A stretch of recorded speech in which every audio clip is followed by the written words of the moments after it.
I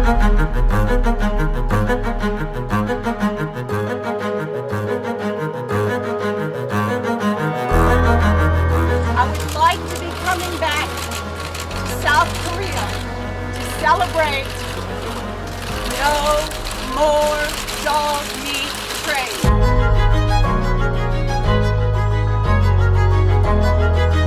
Koreans are not alone in this fight anymore. This is a global movement. It's happening all over the world. The awareness of the change to protect our companion animals is here, it's now, and it's happening.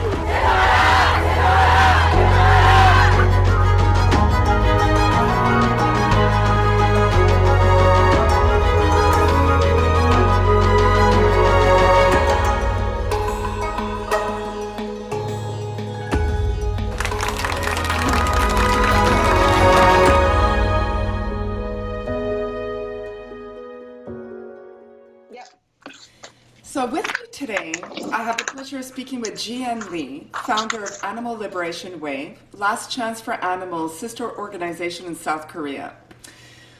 On January 31st, 2018, Animal Liberation Wave, in partnership with Last Chance for Animals, launched a global campaign to ban dog meat from South Korea and to urge the South Korean government to change the legal status for dogs, which are considered both as livestock and companion animals, respectively by the Livestock Industry Act and the Animal Protection Act. The campaign will aim that all dogs be strictly considered as companion animals and eventually ban the production and consumption of dog meat, following in the footsteps of other Asian countries such as Taiwan, Thailand, and the Philippines. You, Jiyeon, you were quoted in the press saying that there has been a tendency in this country to consider dog meat issue as a matter of personal choice, when in fact it is the government who is hugely responsible for exacerbating the problem by failing to formulate social consensus. It is high time that a change is made to fit the current Korean society, where 1 out of 5 nationals are living with dogs as companions. So without further ado, welcome to the show, Jiyeon. Thanks. I'm so happy that you accepted my invitation because I'm very eager to learn from you the situation of dog meat in your country and also the work that you're doing with Animal Liberation Wave. But before we delve into those details, I always like to have a bit of a personal background note on our guests. Sure. So if you wouldn't mind telling viewers at home, in what part of South Korea were you born and raised? So I was born in Seoul, and except for 3 years of going to boarding school in this country, I grew up in Seoul. So it's like city life that I've been having here. And basically, South Korea is a country where you have everything in Seoul, and the development is very much centered upon the capital city. Yeah. And maybe the second large city in Busan down below. So yeah, I mean like living in Seoul is basically like experiencing everything very state of the art and very in the front end in the country. Yeah. And so did you grow up with a big family? Did you have a lot of siblings, or do you have a lot of siblings? No? I'm the only child, and I'm the only child. Oh.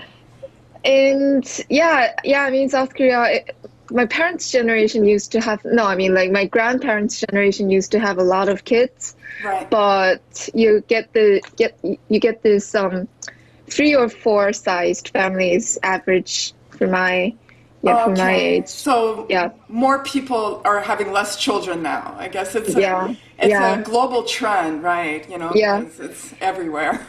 And it's becoming a problem. I mean, I don't think it's a problem at all, but politicians here are always saying that birth rates, it's like record low in this country, and it's a problem, but I don't see it as a problem because we have too many people. It's so densely populated.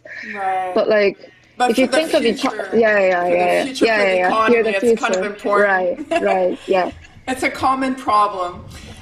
So I'm just curious, because you grew up in a country that has a very prevalent dog meat industry. And I was curious, did you witness any of this as a child, or were you not at all aware that it was happening? No, first of all, I don't. I don't think. Okay, so from global standards, the South Korea is still the country where dogs are systematically, where there are farms that systematically breed and raise dogs for meat. But if you live in South Korea, I've never eaten dog meat before I moved into animal movement. I've never eaten it. I've never like had an experience of seeing somebody eating it. And my parents didn't take me to any kind of 보신탕 place. Right. So yeah, I can guarantee that it's not a major thing in South Korea. And for my generation, you have to look into this issue, what it's like, because you don't normally experience it in your normal life.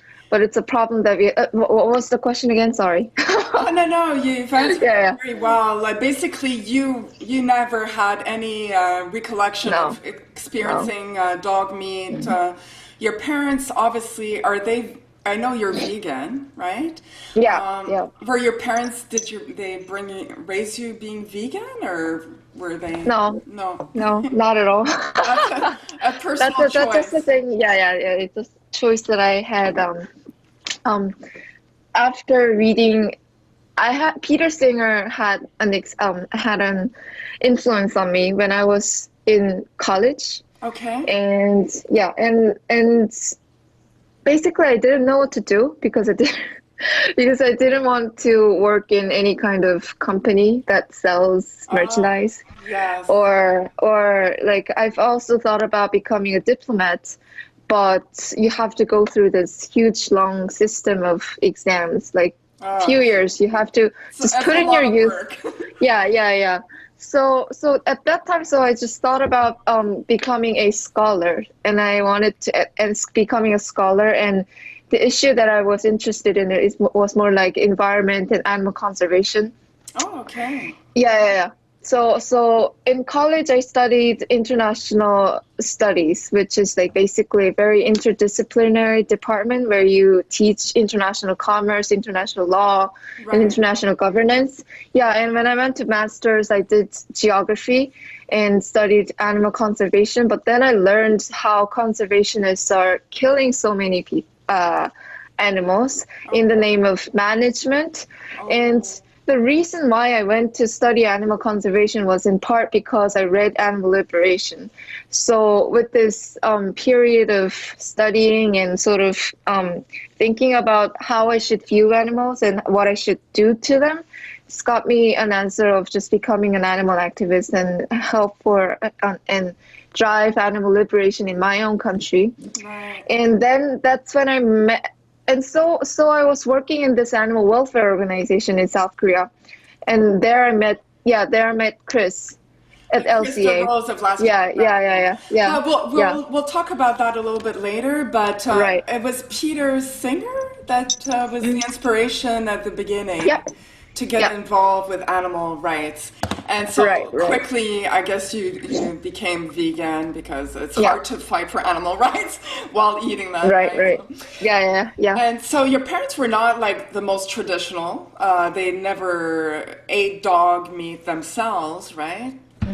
Or not very much. I would guess my dad would have ate it a few times when I don't think he like because he's not a person who really likes dog meat other than, he does eat chickens, and because he has a lot of other meat to eat, he's not like, I'm super fan of dog meat.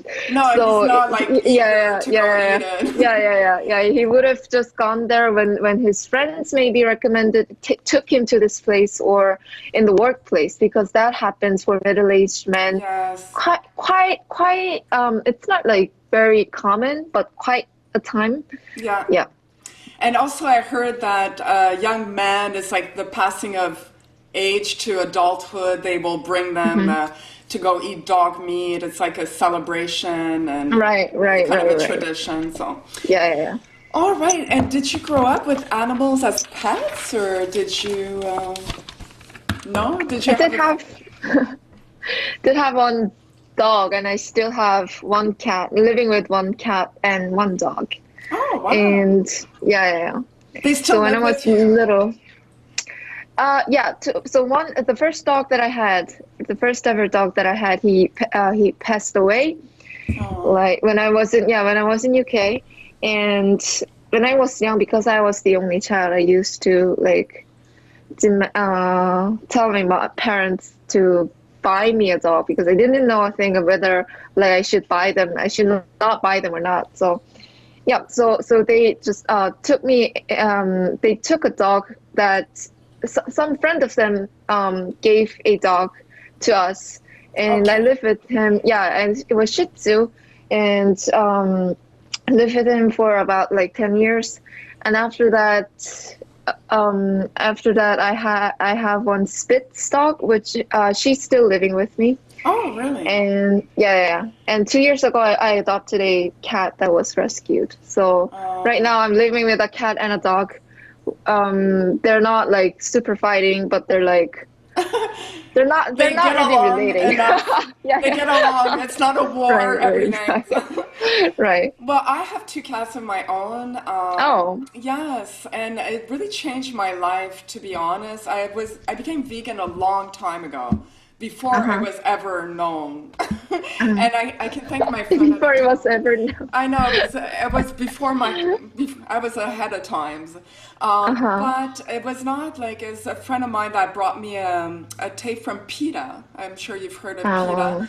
And Sure. basically it was slaughterhouse footage, and it really disgusted me. And from that moment on, I was 15 years old, and I decided I cannot partake in that. Like, I never want to eat an animal knowing that this is how it's produced. And I threw out all my leather goods, and I became vegan, but there was no such thing there was no internet. So there was no such notion of as an animal activist. So I was not an activist. But what made me become more involved with animals is when I first adopted my cat. I guess now it's been like about 8 years, 9 years. And he really, having this cat with me and bonding with this animal, it made me realize how incredible animals are. They really are. Like, in my opinion, I prefer animals to humans, but like, they have such beautiful energy, and they give so much unconditional love. So even from a cat, because we all know dogs are more friendly and more, I guess, affectionate. But, my cats are pretty amazing. And then we adopted a second cat about 6 years ago, and they form a great duo. But my dream one day is to have a dog. So you're giving me hope, because you managed to have dogs and cats living under the same roof. Yeah. So it's not that always can true. happen. It's not really difficult, no. No, it should. I should be able to make it work. So I want to talk about your organization called Animal Liberation Wave. So I'm going to read from your website the definition of what Animal Liberation Wave is. So it's a movement of citizens that recognize non-human animals as sentient beings and take action to liberate them from suffering caused by the Korean society. We campaign for a society that recognizes the animal's right to be free from pain. When it comes to the capacity to feel pain, humans and non-human animals are essentially the same. They have well-developed nervous system and express suffering in a manner similar to ours: avoidance, scream, and alarm. Animal Liberation Wave goes further than paternalistic protection of animals and campaigns for a society that recognizes their right to live a happy life free from pain, artificial spaces, and distinctions. So I wanted to also mention, you have like 6 founding principles of Animal Liberation Wave. So I'm just going to name them, and then we'll talk about how you started this. So we take action for animal liberation and the abolition of speciesism. We take the lead in promoting veganism. We take into account the environmental sustainability of the planet Earth. We recognize that the establishment of animal rights is a positive change for humans and non-humans alike. We support diversity and equality regardless of species, race, gender, age, class. We seek social and policy changes through nonviolent, pacifist civil activism. So the nonviolent, pacifist way of promoting change is something I'm familiar with because I'm a member of oh my God, Anonymous for the Voiceless. Sorry, I had a brain fog for a moment. Anonymous for the Voiceless, that's what they aim to do, is to have conversations with people, and I'm sure you've heard of them. There's not a group, Anonymous for the Voiceless. We do. Oh, we do. You do? In Korea? I mean, yeah, we do. We do have a group of people who use, yeah, I mean, technically we have AV Seoul here too. Yeah. Oh wow! So you have the people with the laptops and showing. Yeah. Oh, that's great. But everything is like kind of like all stopped due to Corona that we have. Yes. And also, yeah. Even ours, because we usually have many every week. We have a group get together, but since the coronavirus, of course, everything's on hold. So I wanted to ask you, how did you create Animal Liberation Wave? I'm very curious. In what year? This was in 2007, and it's like 2007. So, oh wow. Yeah, this was in 2007. No, sorry, 2017. Okay. November. I was like, wow, that's amazing. You're so young. Oh my God. Yeah, 2017 in November, and you have to go back to when I met Chris. Okay. So when I met Chris, how did you meet Chris? Yeah, I was working in after doing my master's in UK. I came back to South Korea, and at that time, basically what we had is animal welfare organizations and animal rescue, adoption, and welfare organizations in South Korea. So I was working in a biggest one here called 𝐜𝐻, and Kara, yeah, like K-A-R-A. We do have 𝐜𝐻, and we also have 𝐜𝐻, 𝐘𝐻, which is like they're two major ones. Okay. But 𝐜𝐻 is kind of bigger, but they're kind of similar. But anyhow, you were I was working there. Yeah, working there, and that's when I met Chris, because Chris was here to for campaign purpose of South Korean dog meat trade to do a press conference with MP Pyo Chang-won. Yes. Yeah, it's an MP. And what year is this? Sorry. This is 2016. Yeah, I figured as much because you started it a year later, I guess. This is 2017 February or January, some kind of thing. Yeah. Okay. Yeah. So at that time, he visited our office, and I sort of worked as a translator between 𝐜𝐻's president and Chris Rose. Yes. And of course, I was impressed by him, and it was kind of first time meeting anyone who has done so much of work in long time movement from the US. So yeah, so I had an impression on him, and we exchanged his book called In Your Face, his autobiography. Yeah. And we did exchange a good intention of greetings and all. And at that time he asked me if there could be any kind of investigator or campaigner who can work with LCA to do anti-dog meat trade campaign. Wow. And at that time South Korea the movement is not long here. So you don't really get young activists just lying around. No. So yeah. An anomaly. Right. So I was working in 𝐜𝐻, which I really couldn't do it. So I just told him, like, if you want to post something on job job page, a recruiting page. I can help you with that. Right. But that didn't really proceed. And then I moved my job place to Greenpeace in South Korea. Oh. Right after, about like a week or a month after meeting Chris. Okay. And there because I moved to Greenpeace to learn about like systematic campaign, how to campaign more systematically, because they were doing well, better than animal NGOs Right. in South Korea. So you want to learn from them. Yeah. And what I did there was actually anti-nuclear campaign, which wow. yeah, I mean, I'm familiar with the issue, but it's not an issue that you just, really love. So, so about like 6 months later, meeting Chris, so this is like June or something, 2007, June or July, I emailed Chris, remembering that he was finding a person to help him with anti-dog meat trade campaign. And that's how it all came about. So it was kind of, we had a conversation and it really seems that LCA and my relationship is open to how we create.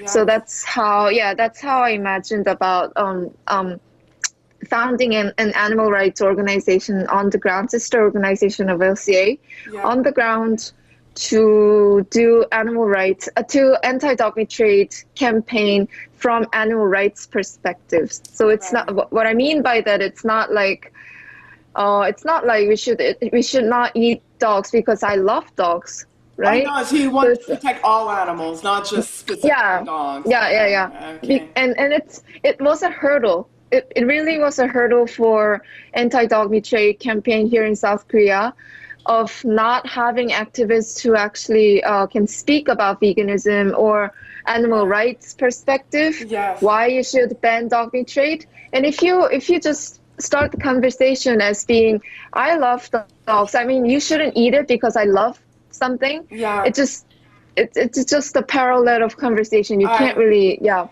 agree. I mean, I think anyone who's fighting for animals, no matter what the animal is, should have a greater appreciation for all animals. Right. I understand that. So that's how it all came about, and that's how I founded Animal Liberation Wave with another person called Nari. Yeah. She also used to work with 𝐴𝐻 with me, and she stayed in 𝐴𝐻. Yeah, she stayed in 𝐴𝐻 for after I moved to Greenpeace and all, and I sort of suggested her to do this with me. And there's another person called Pumson, who is a long friend of mine. Yeah. And he's someone who, she's like the history and philosophy advisor, because I looked up your whole team. Yeah. So we have Nari, who's the co-founder with you. And we have Mary Kim, who's a designer, I guess, for the website and that kind of thing. And then we even have someone taking care of digital campaigns, which is Jiyeon Park. Yeah. And so he's a late joiner. Yep. And so then we have Bumsun John, who's the history and philosophy advisor. So you've got a pretty nice team there. And these are all people that you knew beforehand. They were your friends or people that you met. Yeah, so Bumsun is a long friend of mine. We went to same high school, and he's the one who gave me Peter Singer's book. So a long time ago, to learn about animals. Wow. So that's how it came into being. And Mary Kim is the one who also worked with 𝐴𝐻 with Nari and me. Oh wow! Back in 2016. Yeah. And so now they've all they stopped working for 𝐴𝐻 and they're 100% dedicated to Animal Liberation Wave, I guess. We have only Nari and myself and Kiwan. Yes. Is full-time staff. The other people are they have a day job. Like me. Oh yeah. No, we have to pay our bills, right? So okay. So you answered my question because I was curious to know if you had done any kind of work with animal rescue before Animal Liberation Wave, but you already answered me. And do you work now that you founded Animal Liberation Wave in 2017, have you worked in partnership with other organizations in South Korea? Or is it mostly partnerships with Last Chance for Animals that you follow? I did a lot of partnership in South Korea too. And for example, when we did LCA and ALW co-hosted the large major demonstration in BokNal, Yes. we had about like 30 or 40 South Korean groups Yeah, to it was massive. participate too. Yeah. So if you in BokNal, if you do any kind of protest, it's better looking that that a lot of groups unite under hosting organization. So that's how I did it. So yeah. And can you name some of the groups that were present during it was the 2018, the global campaign. You had a massive demonstration. It was all over the internet, and it was pretty impressive, right? So was it like, for example, Save Korean Dogs? Were they part of that, I guess? Save Korean Dogs were not actually in the group. And I know how 𝐷𝐷𝐻𝐿 does it. But in the campaign scene happening in Seoul, it's more. There are a lot of different groups who also does that here. So so that's how it all be. But 𝐷𝐷𝐻𝐿, as far as I remember, Save Korean Dogs, 𝐷𝐷𝐻𝐿 was present in 2018 demo. She was there. Yeah. Oh, she was there. And she was there. And we also did one in 2019 in front of National Assembly with Kim Basinger. Yes. Yeah. That one we also did it. Right. Yeah. Media coverage, right? You have an actress like her, and it's gonna draw people. And she's a great spokesperson, by the way. Sure. Yeah. Sure. I wanted to touch upon, because when I looked at your website, you speak about two prime examples of how laws were passed in Korea to protect certain animals from abuse and exploitation. So we're talking about the Asian black bears who were once held in captivity to harvest their bile and slaughtered, as is currently still the case in China and Vietnam, are now liberated as wild animals under national protection. And then we also have the Indo-Pacific bottlenose dolphins in Jeju named Jae-dol, Chun-sam, Sam-pal, Tae-sam, and Bok-soon, who were once on display in aquariums but are now liberated and are roaming freely in the oceans of Jeju. So that's like really beautiful to see.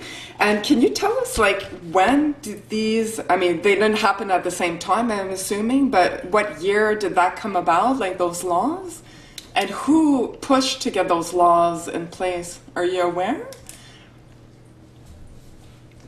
Okay, so for the bile bears, I guess it was kind of a long time ago when South Korea joined CITES. You know CITES? This is a international agreement to ban trade of wildlife animals. Oh, I didn't know that. Yeah. Because we used to farm bears. I mean, like, we still do. Yes, I know. Yeah, we still do. We farm bears. Yeah. So, and South Korean people learn from Chinese people, to do the business here. And after South Korea joined CITES, and back in, I think it was before 2000. So it's kind of a long time ago. Long time ago. So it made them, it sort of made them their business hard, because you could no longer sell biles as much as you want to do. Right. So you had to sorry, are you here? Before after the CITES, you couldn't slaughter bears younger than 10 years old, which means you have to raise them up for 10 years to get biles. Yeah, but at the same time, the demand was going down. So these businesses were not doing well. So that's how they kind of work with environmental NGOs mostly to solve this conflict. And how it all came to be is that now South Korean government in 2014 sterilized all the wild bears in the farms. Oh, that's great. Yeah. Oh my So God. you're not going to have any newborn bears in wild bear farms. And sad part about this is that you still have bears who are already present in the farm, and those bears are going to be kept there until they are slaughtered. But like that's how we still have farms. But you say this problem is kind of systematically solved because it's going to die out Exactly. I for mean, some time. unfortunately, Yeah. the victims will be slaughtered after Yeah, 10 yeah. years. I guess they have to wait 10 years. After 10 years. Yeah, and then it'll And be over, at least. yeah. And for 𝐤𝐴돌, Yes. the dolphin, this happened in 2014 too. 2013 or 14. Okay. So yeah, this was a 𝐤𝐴돌. So 𝐤𝐴돌 was a dolphin who was illegally trafficked from Jeju Island Sea area to do the show in Seoul's public zoo that we have. Yeah. And at that time, the Seoul mayor, the Seoul mayor Park Won-sun, he's very much interested in animal rights and animal protection. So that's how when he heard that this dolphin that was doing tricks in his administrative territory was a one that was illegally trafficked, Yeah. he immediately took the issue to sort of liberate all the dolphins that was doing the show in that same facility. So I think at that time it was 5 or 6 dolphins. Yes. So they got to be liberated back to Jeju Island. Yeah, after. So it's more like a program, and it was like it was possible due to political will of The city mayor. mayor. So Yes. the mayor, and he's the same one who last year, October, announced Seoul as dog slaughter free. Right. Yeah, We're yeah, going to yeah. touch So- upon that later because yeah. that's a whole subject on its own. Yeah. But okay, so that's great. At least we have a mayor that likes animals and is Right. a little bit more conscious. I want to talk about the project Flower Dog. The project came about during the 2018 Pyeongchang Winter Olympics. And you partnered up with Last Chance for Animals, and you undertook a series of mobile outdoor art installations featuring 8 colorful dog statues, dubbed the Flower Dog Project. The nationwide tour campaign brought awareness of the dog meat trade to the Korean public and international tourists that were there to watch the Olympics. So in the name Flower Dog is our sincerest hope to liberate all dogs now suffering on farms and let them walk on the flower path, which is an old Korean saying, wishing somebody's happiness. So I thought that was a beautiful project. You have 8 flower dogs, and each color signifies something. So I'm going to go through the 8 colors. White to represent snow to be played in, not to cause death in freezing temperatures. Spring to represent fresh, cool water, which the dogs do not have on their farms. Goldie to represent the year of the golden dog. In 2018, it was the year of the golden dog. Iron to break the cages dogs are locked in.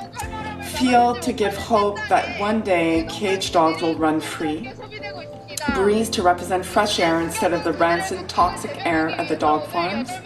Flame to give warmth to the dogs suffering from extreme cold. Taeguk, I'm not sure I'm pronouncing it right, it's the name of the Korean national flag, to represent the power of the Korean people supporting the dog meat ban. So that, I thought it was such a beautiful idea. How did you come up with that idea? I had an inspiration from Elephant Parade. I don't know if you know it. No. Elephant Parade. Elephant Parade.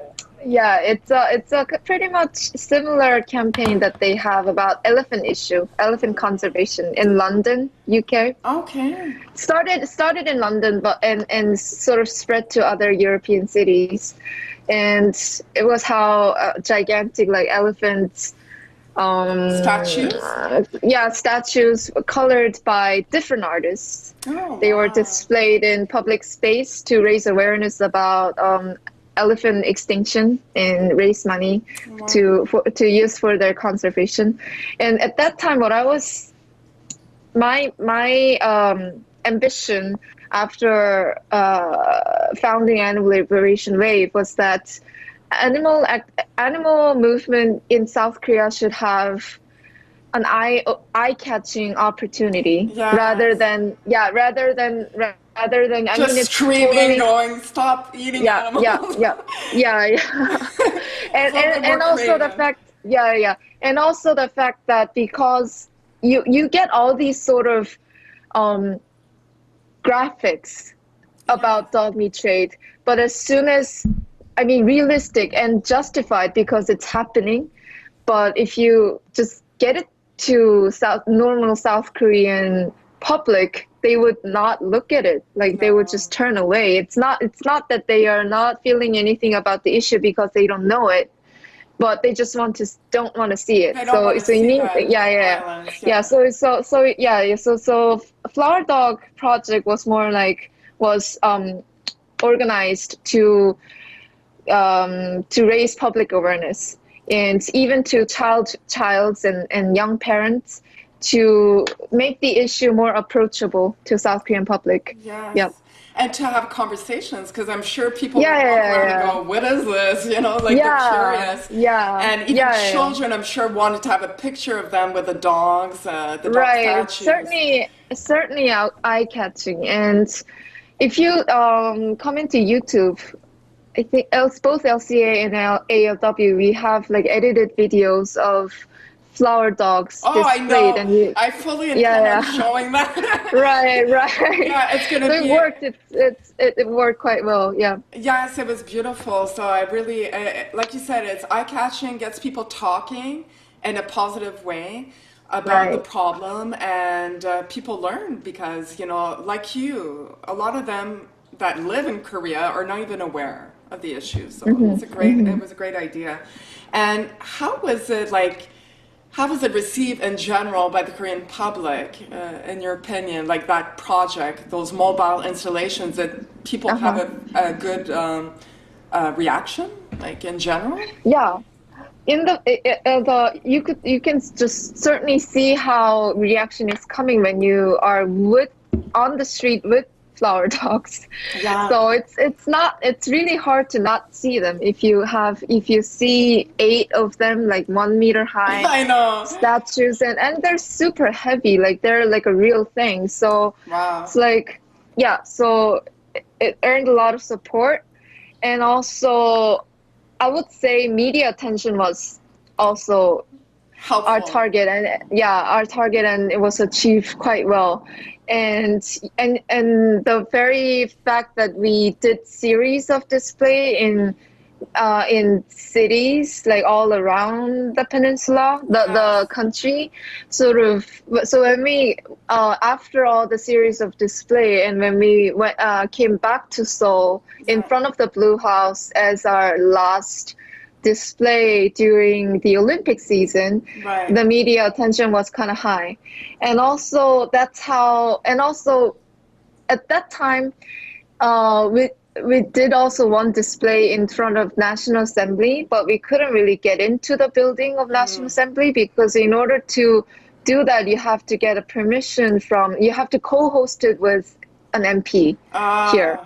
So but that happened after in the autumn season after BokNal. So all 3 MPs here who proposed anti-dog meat trade bills here in South Korea, they all co-hosted the flower dog project display inside National Assembly in 2018 September. So that's how we came back to National Assembly, did our display inside the building. Wow. And it's kind of really significant because we had all the 8 dogs and all the gigantic banners Yes. explaining what they are in National Assembly's main lobby.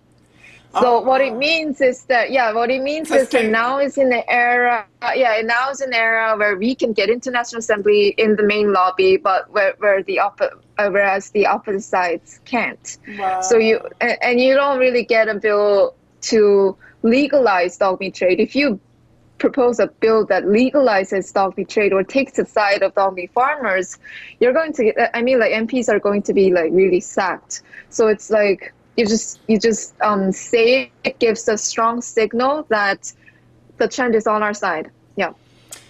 Okay, I didn't quite get what you were trying to say. Is that if you were trying to legalize dog meat trade, isn't it already legal? It's not legal. So technically, it's in between the gray area between legal and not There's legal. a loophole, right? Because loophole. on your website you talk about this loophole, so we might as well talk about it now. Because you say that going over the current legal system, tackling the dog meat trade becomes an issue of solving a legal contraction whereby one indivisible species is treated differently. Indeed, our canine friends are considered both as companion animals and livestock by the Korean law, hence the current legal loophole. So I looked up, even before our podcast together, I had looked it up. There's an Animal Protection Act in Korea, and Article 7 does not explicitly prohibit the slaughter of dogs for food. However, it prohibits killing animals in a brutal way. In addition, it forbids killing the dogs in open areas such as on the street or in front of other animals of the same species. And so clearly, most dog meat farm operators contravene these policies on a regular basis, and they're not being reprimanded, or they don't seem to have any consequences. So can you explain to us, why do you think this is? Why are they not enforcing these policies? Because clearly they're not respecting those that Animal Protection Act. So. Sorry, so which part of Animal Protection Act are you talking about? I'm talking about the fact that they are killed in front of each other, and the Animal Protection Act clearly states that they should not be killed in front of animals of the same species. They should not be brutally slaughtered, which we know they are. They are often beaten and boiled and even burned alive. I mean, I've heard horrible stories. So, why do you think it's not being enforced? It's not being enforced because, it's all done in responsive basis. So someone has to go there and take the scene of dogs being killed in front of another dog, and go through the whole process of legal lawsuit in order to get a little fine for them. And what they can do is actually just pay fine and keep operating, because the whole thing takes a whole lot of process. And even if they do prove they do get sentenced to guilty, the fine itself is not very high. No. And also I think this whole thing sums up to South Korean government's inaction towards dog meat trade industry, because what we presume and what we highly probably know is that in this dog slaughterhouses, dogs are being killed in front of even in dog farms, dogs are killed when other dogs are seeing. And also we had another landmark case last year December, saying that electrocuting dog by putting rod into their mouth. So it's not like anywhere else, but like your mouth. I mean, not your mouth, dog's mouth. I understand. It can be categorized, can be recognized as brutal slaughter, which is banned according to animal protection law. Yes. But the thing is, that very thing, putting electric rod into dog's mouth, was the major slaughtering method that this industry was using, and everybody knows that, which means if you research into, like, investigate into these facilities, you're gonna have tons of cases like this. So that entitles government to actually to investigate into this whole industry, which unfortunately the Ministry of Agriculture is not doing. So here, Ministry of Agriculture, like in U.S., I don't know how it's like in Canada, but it's similar to the U.S. Yeah. It's not environmental ministry or any kind of public welfare ministry that is taking care of Animal Protection Act. Here it's Livestock and Agriculture Ministry, which is nonsense, and they don't move. So you're adamant that we need to close that loophole, because as long as dogs are considered livestock and companion animals, something has to give. So either they're companion animals or they're livestock. And if they're removed from the livestock category, they could not do the farming of dogs. Well, technically it's like, so what loophole that we have is not only the legal contraction that dogs are both companion animal and livestock here. So, but more important legal loophole is that we don't have any legislation saying anything about the slaughter of dogs. Okay. So if you want to, I mean, the very end goal that this movement should aim is banning dog slaughter. Right. Fundamentally. Yes. It's not like you should kill any animal in front of the other animal seeing, or you should not kill animal brutally, because that's all ambiguous. And that's how it should be. And it's a good thing that if we take dogs from Livestock Industry Act as the list of livestock animals, it's a good thing. But that doesn't get you in a very like banning sort of way, because again, you're pushing dogs just outside law. But being outside law means like a gray area, as long as until you really do ban it. So what we should do is ban doggy trade or ban dog slaughter, right? So you want them to be, dogs are companion animals, they are not food.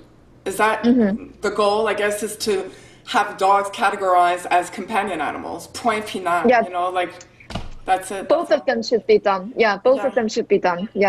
Because there is prevalent notion in your country, I mean, not you personally, obviously, but the older generation especially, they make a distinction between a meat dog and a pet dog. And pet dog, like, as if it's not the same animal, which is completely crazy to me, because I'm like, clearly it's the same animal. But for them, a pet dog is a dog that, I guess it's smaller, I don't know. For them, a meat dog is raised to be meat, and they do have a distinction. And I don't know, is that an older generation thing, or is it widely believed, or? Like your friends, for example, they wouldn't believe that, or they know there's no difference, right? So, well, if you get down to the question, they wouldn't say that. They wouldn't dare say, like, these young people would dare say that they're different. But to be honest, I don't know if they. To be honest, they don't really have a strict opinion, I would think. I mean, we do have people who have strong opinion, but like I'm talking about this segment in general. In general, they're not really too deep into this question. But what's more important is that this argument, argument that pet dogs and meat dogs are different, are actually the argument that dog meat farmers are pushing forward. Of course. And what they would like to do is actually divide dogs, the same species, into companion and meat, so that they can operate legally when pet industry is also operating as its own system. It's a big industry too, the pet industry and But so that's like,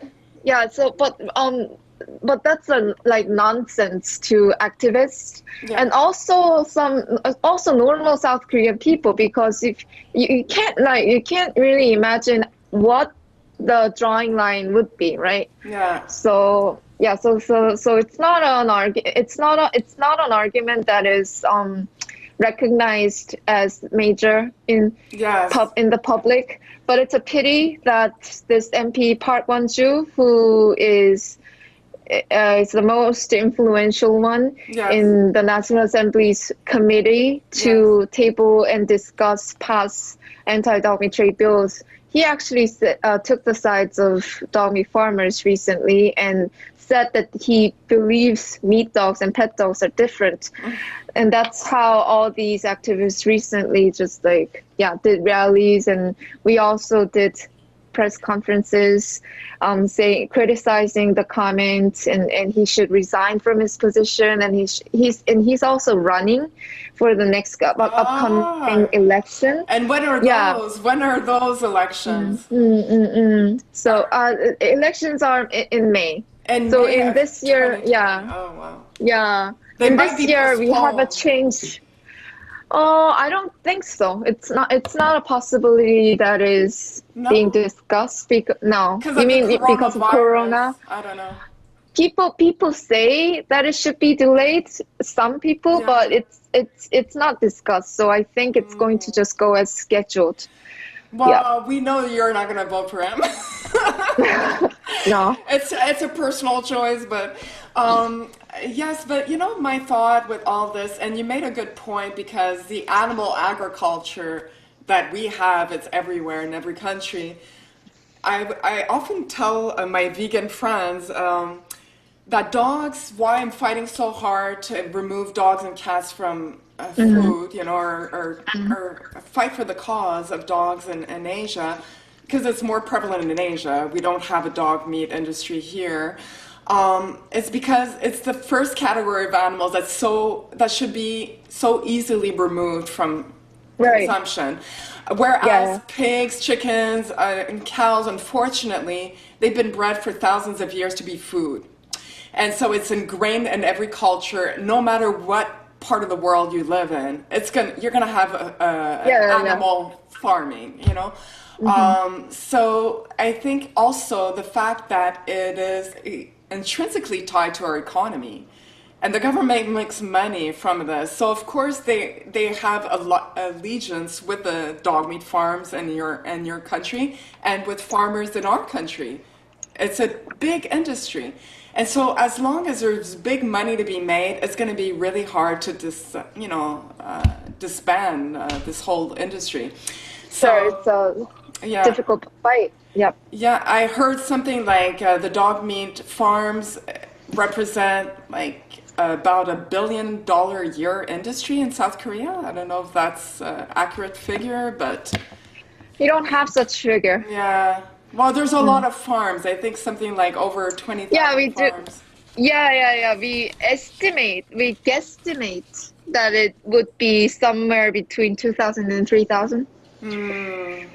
And in those farms, 1 million dogs are born, raised, and normally dogs are ideally to be slaughtered when he or she becomes 1 year old. Yeah.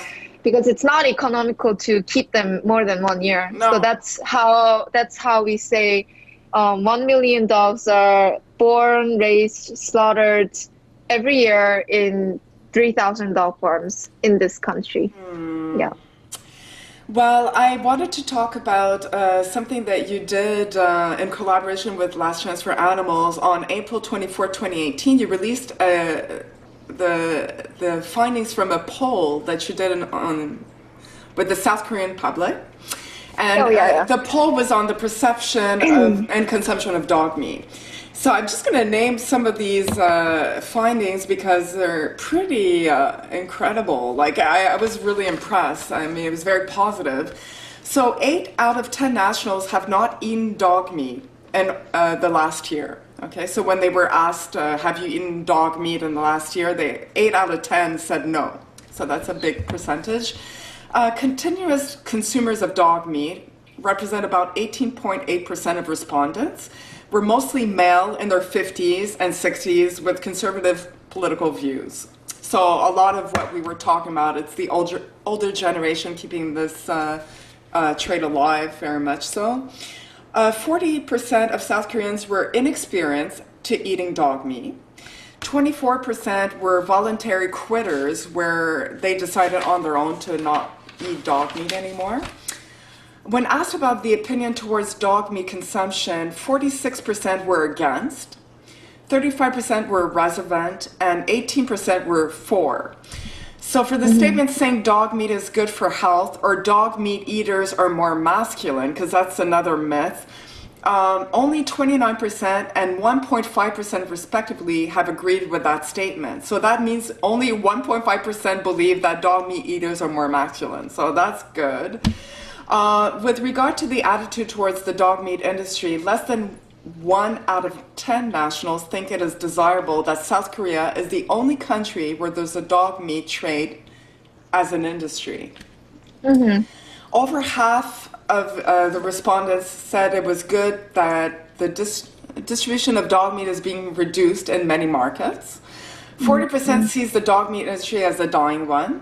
So that's all very positive. In addition, after being shown the photos of industrial dog farms, 54% of the dog meat proponents changed their opinion to against or reservant. 49% of reservant people changed to against. So this is really very encouraging. So when you did that poll, was your intention to present the results to the government officials to show that, you know, you said from the beginning they need to formulate consensus with what's actually happening, and the Korean society is not really pro-dog meat. So I would think these findings are really positive for change, legislative change. So I want to ask you what you did with those findings.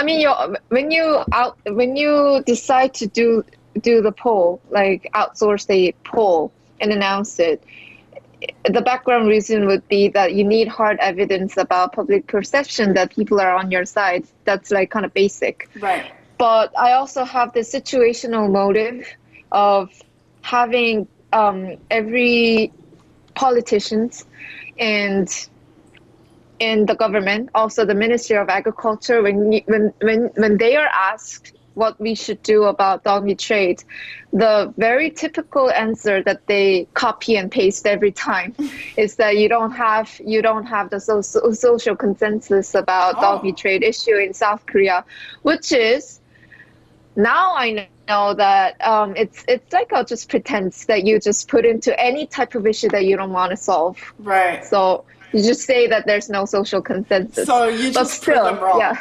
Yeah. But still you need to prove them wrong, as you said. So that's why I outsourced this poll and published the result to show to government and also the media and people to change to put a step that we, as I've said, the trend is on our side, and that kind of worked because this was published in 2018 May, I think, and in that year's BokNal, we did a major demonstration with deceased dogs in Gwanghwamun area in July. Yes. And at that time, we had 2 public Blue House petitions that went over 200,000 signatures. Wow. So if you start a Blue House, which is quite same with White House, and Blue House petition and get the signature more than 200,000, you can have the government Blue House should come forward to answer to that petition. Okay. So what happened is that by mid-August, government did answer to these 2 petitions about anti-dog meat trade, and when they were answering, they quoted our poll result, saying that the society and consumption level, the social perception and consumption level does seem to be changing, looking at the poll that we publicized.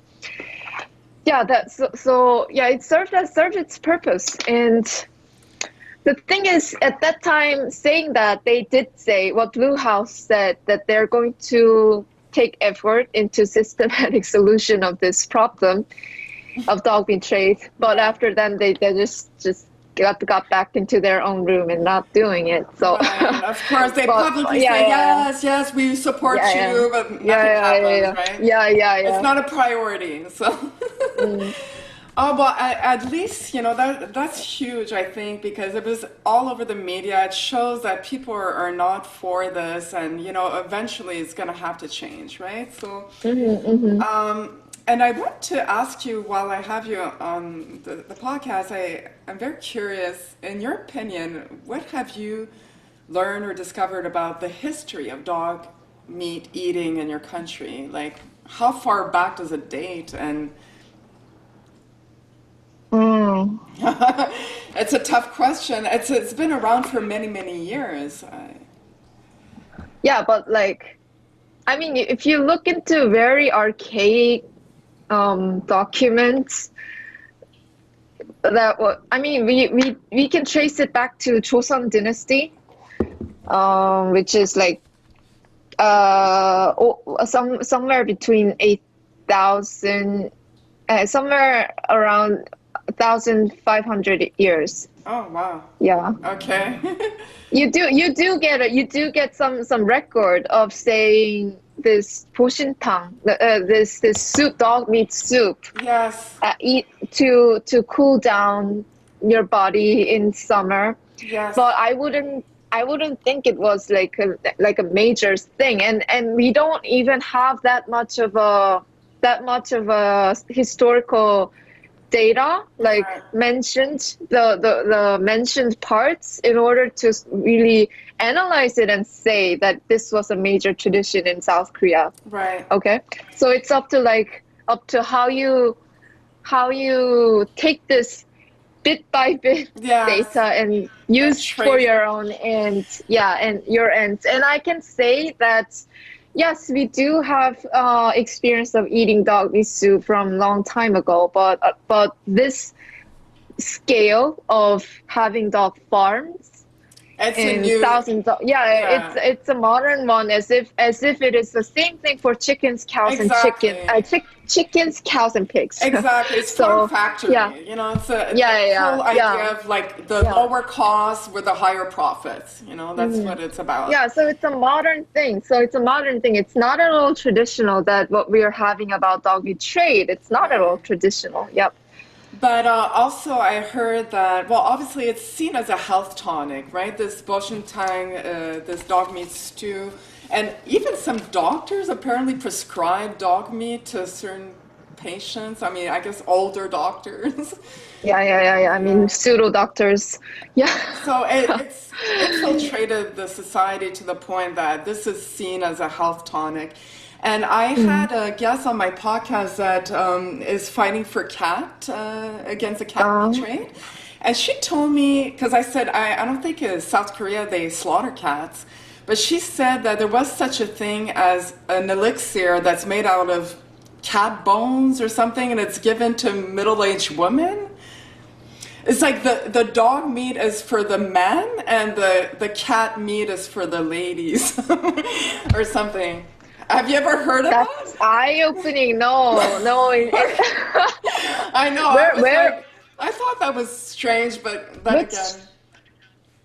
Which country is she fighting? She's Canadian. She's a fellow Canadian, but she has she works with certain groups, especially in Vietnam. Vietnam has a large cat meat trade, but she did mention that the same thing was also present in South Korea, but I guess not to the same scale, Yeah, I do get a lot of questions from especially foreigners. Yeah. When LCA and ALW talk about dog meat trade, why do you not talk about dog and cat meat trade? And the factual answer to this would be that we don't have cat meat trade. No. I mean, you can have some crazy people abusing and killing, but we don't really have a trade for cats, and that's for a fact for not only me but all the activists here in in this country.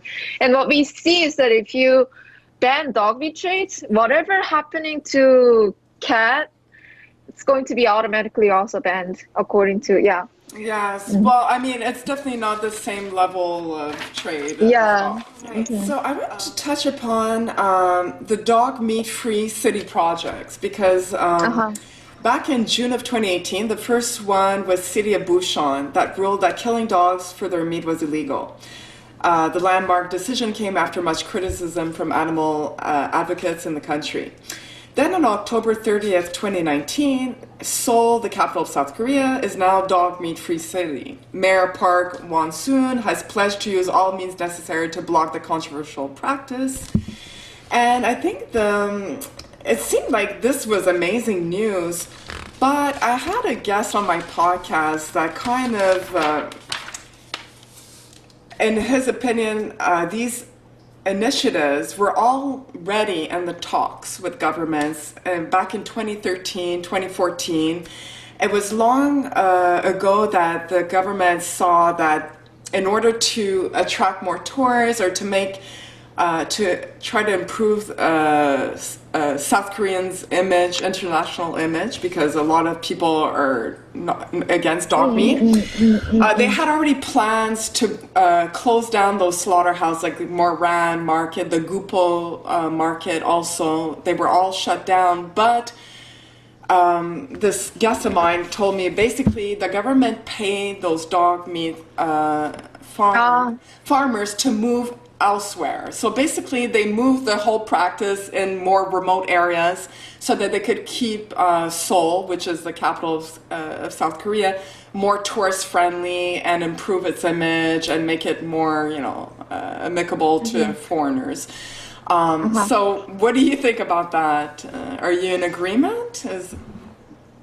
I mean, he has a fair ground in saying like that, and as to the compensation for transitioning to another business, that would kind of differ according to which city we talk about. Like, is it Moran Market or Gupo Market? Right.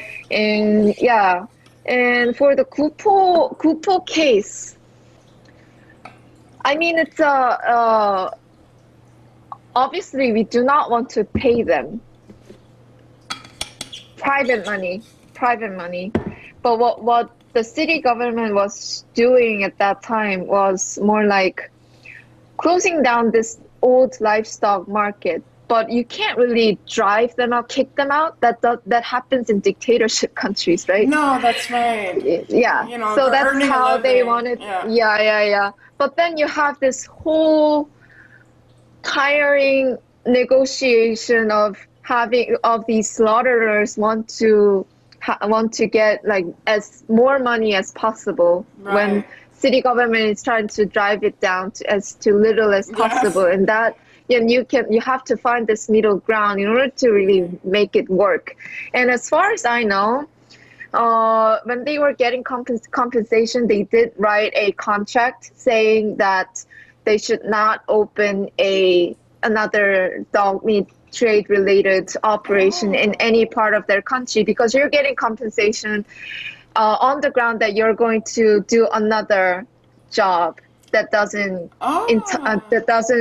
kill dogs. So that's how it all came about for Gupo, Busan City's very recent case. Right. But still, city government did put in the safest way possible to stop these people from doing the same thing outside Gupo market, right? But still, you can't really like have a digital camera around them and follow. Yeah, that's a loophole. Yeah, that's a loophole. So if we do find a person who is doing the same thing in I don't know, in any part of countryside, it's going to be a problem. But the thing is, it's going to be a problem. So they're going to be in a serious trouble, right? Right. Yeah. So but I think he brought up the point, which probably makes sense, is that the grandson could take over the business. So it's not the same person at that point on paper. There are all sorts of ways. But bottom line, I think none of that can really work long term to instill change unless you fund programs to reorient these people into a new profession because I mean, this is all they've known. Like, you know, how you expect them to suddenly, oh, okay, I'm going to open a flower shop. I mean, you know, it's not realistic. You have to give them the tools and the funding needed to start a new profession, and, you know, like education and all that comes into play. I heard also, I mean, we've all heard the stories that HSI has turned dog meat farmers into growing blueberries or, I mean, do you corroborate those actions from HSI, or is it misleading? I do. I am aware of their work, and it's a very good thing that they're doing. But we're talking about 1,000 dog farms. Oh yes, and it's like and some dog farmers are becoming industrialized, as meaning they have a super clean facility and raising a lot of dogs, more than HSI or any other organization can actually handle. Okay. Yes. It's So that's why, yeah. So what I'm saying is that the bottom line, I mean, your point is also right in saying that government should have some kind of support system to actually really turn these people away from dog meat trade industry. But the more important bottom line is, I think, is that you should ban dog slaughter throughout the whole country. Yes. For these bit by bit dog slaughter free, or closing down dog slaughterhouses, or closing down dog meat market to really be effective, you have to have this ban all over the country so that they don't do it elsewhere. Yeah. But then we don't really have to be really pessimistic, because when nationwide, so South Korea has a little bit of different system, as in you can't really have regional government put higher ban than the national, right? Yeah, than the national one. I mean, I know that happens in the US quite a lot. So you have all these regional governments banning something first, and then you have state level. But that doesn't really happen here. So what we need is that we need to pass this ban dog slaughter bill. But in order to pass it easily, you also have to have some regional cases that it's already closing down, so that it's not a very huge step that we're moving on. It all helps. Less and less people are practicing it. It's going to be less of a hurdle. But you're saying that the national government has to put that law in place. Otherwise, it won't work. It won't. And even for the Seoul City's announcement of dog slaughter free, that's not something that is written in Seoul City's law. As in, you can't slaughter any. It's like they just went there and persuaded all the slaughterhouses to close down to other. No, so you can always get some kind of slaughterhouse, I don't know, in the city operating. And again, Seoul City government doesn't have any kind of a remote, a surveillance system for all these. So it could happen. So that it's what I'm saying is it's a very meaningful political step that sends signal, but it's not perfect. No. So what we need is legally banning dog slaughter or dog meat trade. Yeah. And how do you think that's going to happen, if it's ever going to happen? Are you hopeful? Because that's one of my questions for all guests is do you think this trade will ever end? I think it's going to happen, and as a person who's working on the ground, I've campaigned for two years, and I am seeing these bills going into trash because of this stupid MPs in Agriculture Committee. But even that, and seeing that, it's really frustrating, indeed, and it just gives me same question, is it going to really end? But if you just get your eyesight, broaden your eyes into longer frame, you see this being getting closer to the end goal. And what I'm saying is that 10 years ago, we had MPs actually proposing bills to legalize dog meat trade. Right. But now you don't have them. It's exactly opposite thing is happening. Yes. But yeah, but you see this bit by bit cases that will sometime all be connected and there's progress. And Progress is being yeah. made. And I was just going to say, you need to be in politics. That's your pressure. You need to be one. You need to be the mayor, right? Right. If you're the mayor of Seoul, things are going to change. But yes, I do agree. I think eventually younger generation are going to take those positions as government officials, and they're going to have a different way of thinking. And I'm sure it's going to happen. It might not happen in my lifetime. Maybe in yours. Maybe in yours. Yeah. You're much younger, so we have to keep our hopes up, because otherwise, what you do becomes hopeless. You know. So we have to keep a hope alive. And like you said, all these little steps. It might not seem like much, but it's actually big. You know, like Seoul to say it's a dog meat free city is already a huge thing. So, Yeah. So we have to take comfort in that.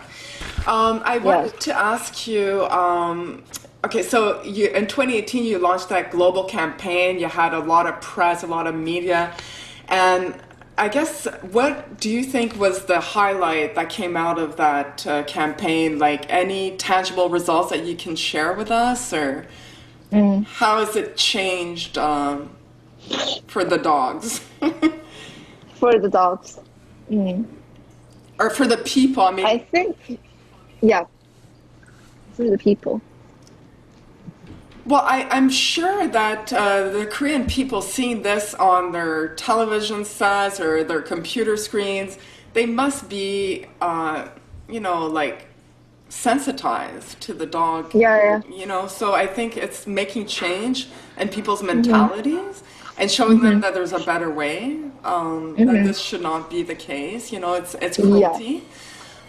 So I think, have you witnessed, like, personally, people that you used to talk to that were pro-dog meat eaters and now have changed, like, their views? Which is my parents. Oh, your parents. My parents did not really have a fixed view on this problem, but now they're, like, seeing too much of it and thinking that this should be banned. Yeah.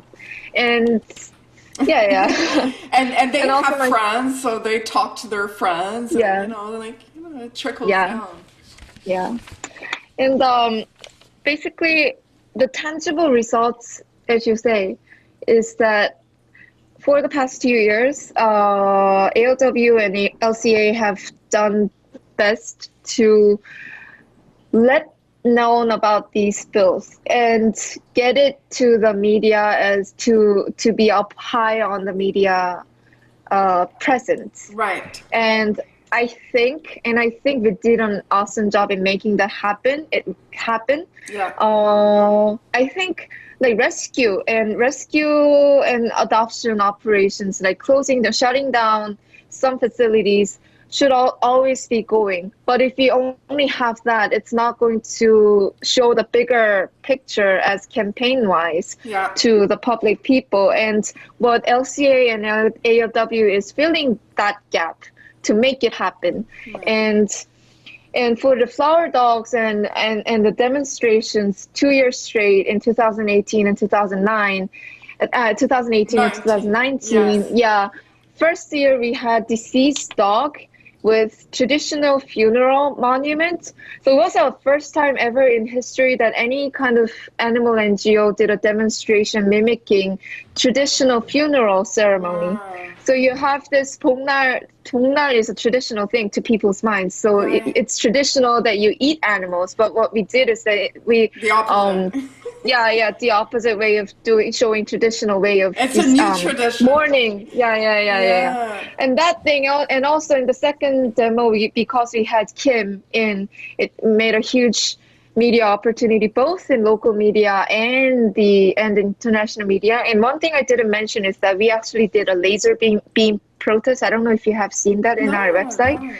We did a we did a laser beam protest. So we shot the beam to National Assembly's building's dome Oh. with the message of stop dog slaughter and ban dog meat trade, save dogs, kind of thing. And that went viral in local media Wow. here. I am It surprised I didn't really, missed it. yeah. Yeah, When was- because this was the first time. This was in 2018 November. Oh, wow. Okay. Yeah, so if you look into our website, you're going to see a photo of National Assembly building, and in the dome, it's written "Stop Dog Slaughter," LCA and And ALW. so that's a And- protest. Oh. Yeah, and that protest, just because of that method, we could have Stop Dog Slaughter message be seen to really super broad media because it was all over the TV news. The reason why is that it's kind of illegal that you do any kind of protest inside the National Assembly. Right. But what we did were is that we smart stayed about- outside. Outside and shot the beam there, did the message. And National Assembly's management team was actually aiming to sue us for doing that. Oh. And that's how it all came about. The media went crazy about, okay, these people did this kind of crazy thing, and they're going to like thinking about suing them and everything. And every normal people knows that National Assembly is being like acting like a child when you want to sue a they citizen look for like the idiot. yeah. And you're not gonna. So that's how it all came out. So Yeah, there yeah. was no lawsuit, obviously. I mean, I don't think they would have No, much no. grounds, right? You weren't there. No, but You just no. a laser beam No. at the right place. I mean, they couldn't get me into any trouble because I didn't break any law. No. And exactly. the building that I was in wasn't their own territory, so they couldn't do anything about it. It was an open space. So yeah. That was brilliant. So that one people really liked it Yeah. because they thought it was brilliant, and it was like technological protest that they have never seen. Never seen. Yeah. Yeah. So I've in the never seen positive ambience, in this positive ambience, they did see the message of stop dog slaughter. Wow. But the thing is, it's kind of frustrating that however you make this an issue, if MPs in this agriculture committee Yeah. in the National Assembly, if they're not moving, the bills can't proceed. No.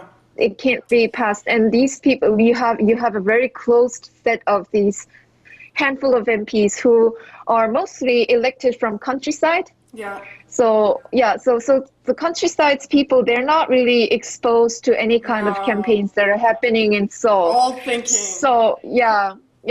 So what I think it's needed in the future is that obviously even if the National Assembly changes this year's June, the bills are going to be proposed by some other MPs in similar way, because that's how it happens in National Assembly.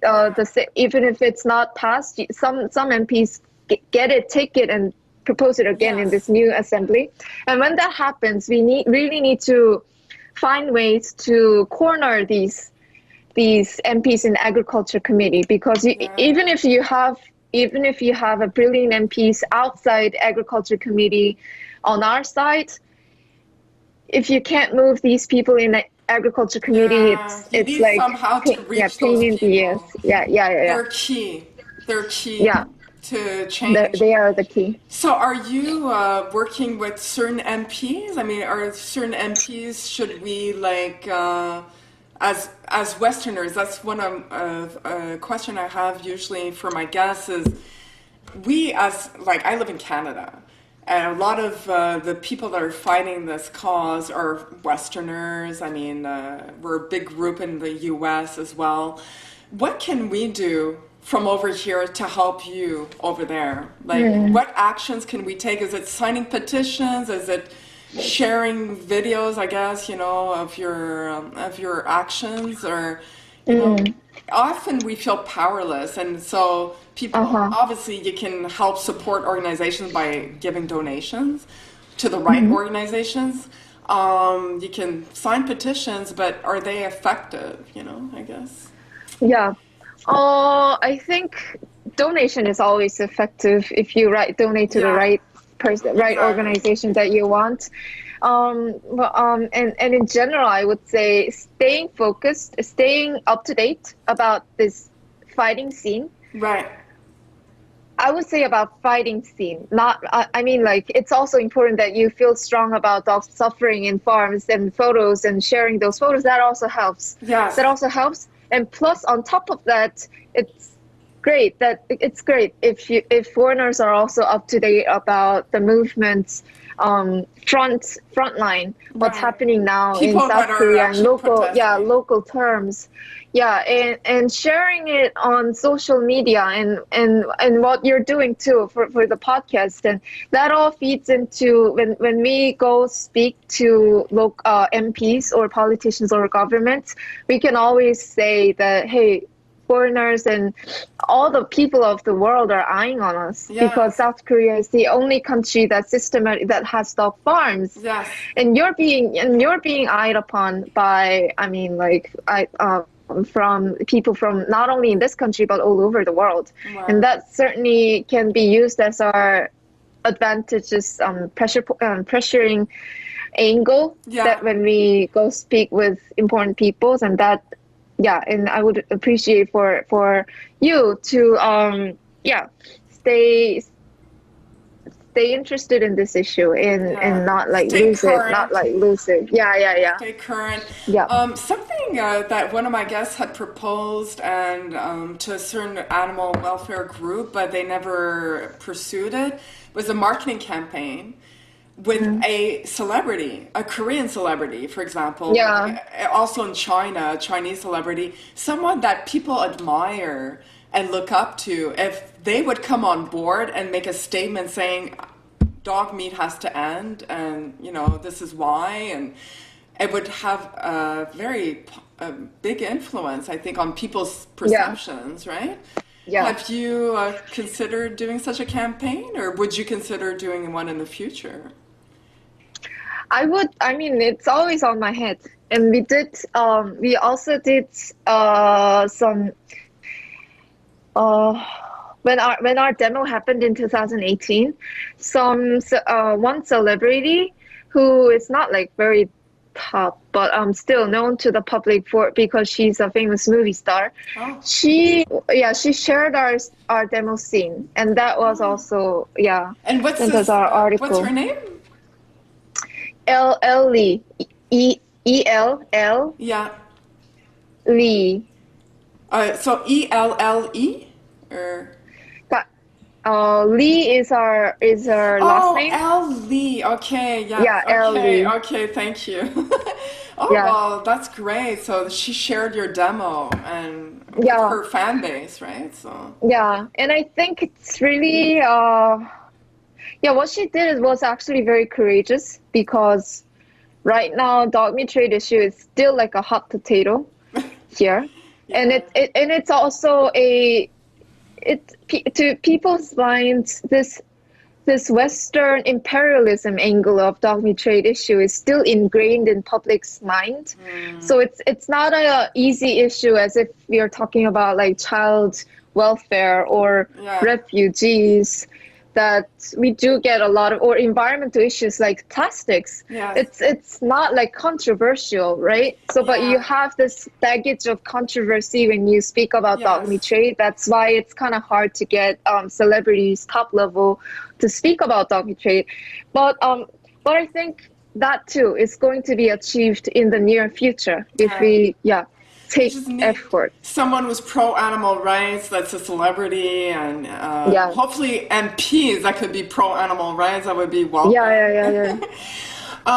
And so I guess any upcoming projects and plans that you have in 2020 and beyond that you can share with us, or?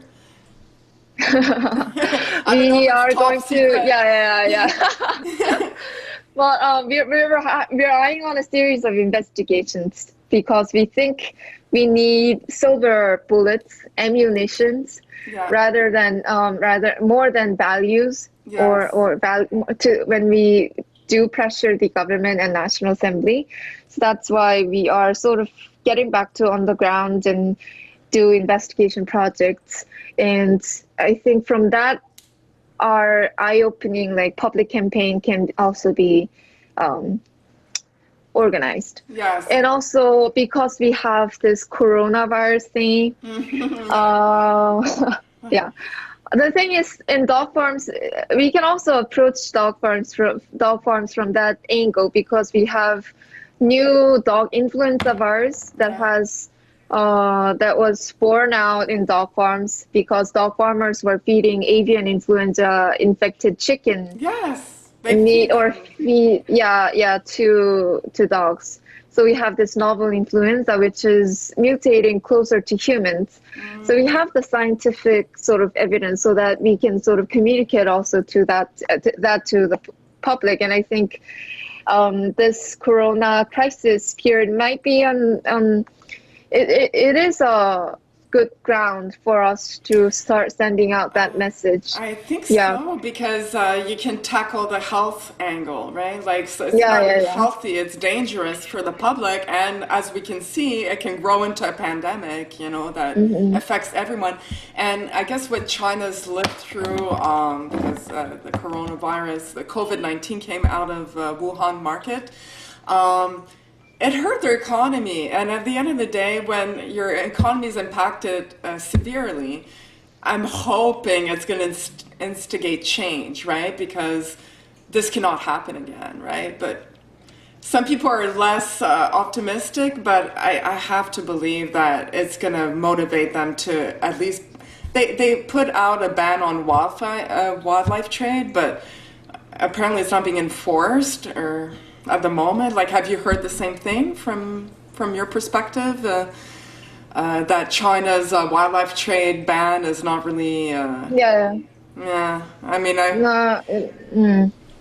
Well, it can be easily removed when when the whole fuss goes down in, yeah, when so, SARS. So yeah. here in our country, when we ban something, it's forever. You know, like you Yeah, don't yeah. go back on that. But you know, apparently in some countries, it's a little bit laxed. You know. Yeah, that's like that's how it's kind of like socialist or dictatorship what happens there. So Yes. South Korea, it's the same with you. Like we can't really turn back any kind of. No, it's doesn't a really happen. democratic political system, whereas China's a communist regime. So Yeah. it's a different altogether. It's like apples and oranges, right? But yes, I think so. You will leverage a little bit of the coronavirus that we're all, victims of at this point. Like everyone's Yeah. feeling it from different angles to different degrees. And now apparently the U.S. is the second biggest epicenter of this coronavirus. So, I mean, actually, it's the biggest one at this point. So Yeah, it really, that's what I heard.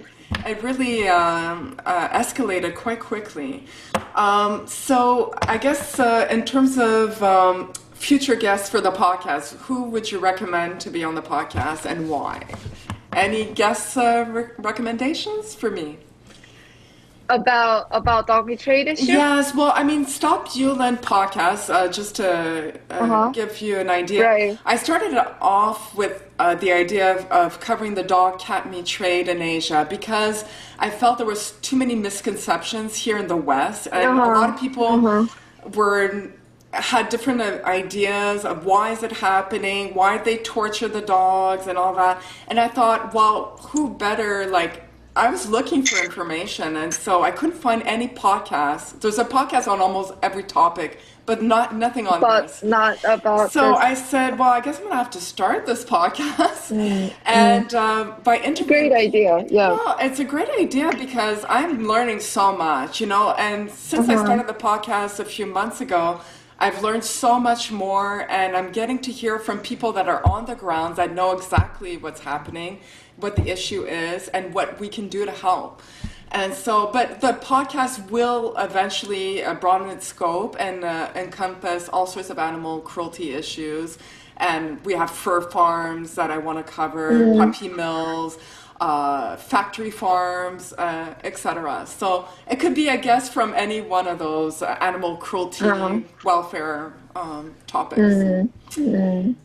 You're thinking. Well, I'm thinking Chris or Oh, or yes. yeah. Have you interviewed anyone from Taiwan? No, actually, no. Because Taiwan is our model case Yes, I mean in they Asia. were Yeah. the first country I think maybe to ban. Yeah. So Yeah, and anyone in there Taiwan? I met this person in a conference, but I can't remember. Okay, but This, maybe you can yeah, this, email me if you think about it. yeah, sure. Okay, Yeah. I think you're right. I should definitely have someone to represent Taiwan because they've done such amazing work. I know there was Andrea Gong who started Duo Project. She's originally Taiwanese. She works in Ah, China, but she was I think instrumental also in banning that uh-huh, trade. So uh-huh. definitely I'll look forward to that referral Yeah, from you. right. Well, I think it's going to be awesome if the people in the podcast sort of gather because they're like a people fighting on the ground in Asia for the same issue, right? So yeah. what did you just say? Just so I mean, it would be great if we could sort of gather the people who appeared in your podcast yes. could also see each other's because I think there would be a lot of stories to share. Oh, Yeah. yes. Well, you're always welcome to look at my podcast on YouTube. It's all there. Right. Yeah. But I must say, I release a podcast every month, so it's Hmm. only 6 months old. So I only have about six Oh, the episodes, six. but I've interviewed about 18. Ah. So it's growing. It's Uh-huh. growing.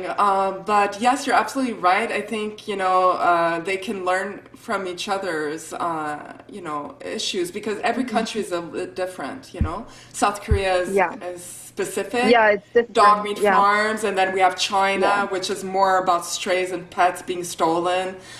That's fueling the trade, and so it's a great idea. So thank you. I can't thank Yeah. you enough, Jiyeon. You've been amazing. You've taught us so much. You've shared so much of your information and knowledge. So I really appreciate your time, and you've been extremely generous. So I thank you so much. I also enjoy talking with you, and it's a good thing to look back on 2 years. Yes, it's great for Yeah, when you you to have a see, oh person my God, I asking. did all Yeah. that. And obviously, in the description below the video, we're going to put up the links to your website, Also here. Facebook. We'll link up all of your links so that people can go see your work. And we look forward Sure. to seeing your next big media stunt, and we'll look out for it. Uh-huh. And it'd be better to maybe just have LCA's stopdogmeat.com petition page. Have you Yes, been? yes, Did you yes, see it? of Yeah, course. because all the information are in English, and in It's all our there. SNS, not many are in English. So yeah, just Oh, yes, yeah. you're right, because Last Chance for Animals for Westerners that don't read Right. Korean, like me. All right. So thank you so Okay. much, Jian. You've been amazing, Okay, thanks. and we Yeah, thanks for your work. Yep. really appreciate all the work you're doing, and I think you give us all a lot of hope for the future. So thank you. Okay. We'll talk to Look you forward to soon. talking to you in the future too. Yep. Bye. Thanks.